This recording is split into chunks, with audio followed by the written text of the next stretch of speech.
কুল্লু নাফসিং যায়িকাতুল মাউত, কুল্লু নাফসিং যায়িকাতুল মাউত। সকল প্রাণীকে একদিন মৃত্যুর স্বাদ গ্রহণ করতে হবে। সকল প্রাণীকে কি মৃত্যুর স্বাদ গ্রহণ করতে হবে। যেরকম আপনি দুনিয়াতে আছেন, আজ আছেন কাল নাই। আপনার ছেলে সন্তান আজ আছে কাল নাই। ওই জন্য মহান রব্বুল আলামিন কুরআনুল কারীমে আরো একটা আয়াত বলেছেন যে দুনিয়াতে পাঠানো সিরিয়াল আছে কিন্তু মৃত্যু সিরিয়াল নাই। কার কখন মরণ হবে এটা কি বলে আসা যায় না।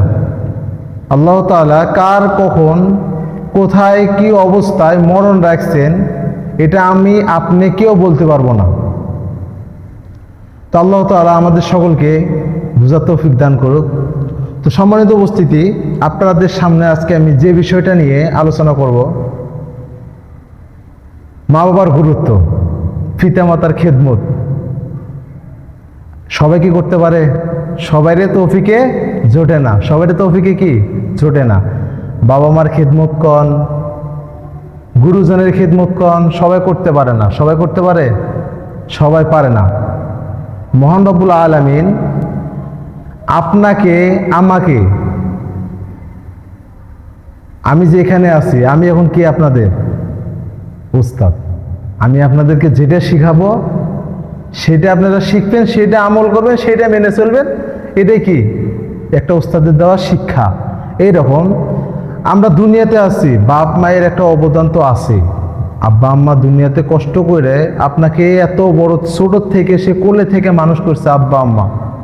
সে আব্বা আম্মার কি গুরুত্ব নাই আপনার কাছে? গুরুত্ব অবশ্যই আছে। সে আব্বা আম্মা এখন কোথায় থাকে? বৃদ্ধাশ্রমে থাকে। কোথায় থাকে? বৃদ্ধাশ্রমে থাকে। কথা শুনলে রাগ করলেন? রাগ করেন না। বাবা মা কোথায় থাকে? বৃদ্ধাশ্রমে থাকে। কাদের জন্য? আমাদের মতো সন্তানের জন্য।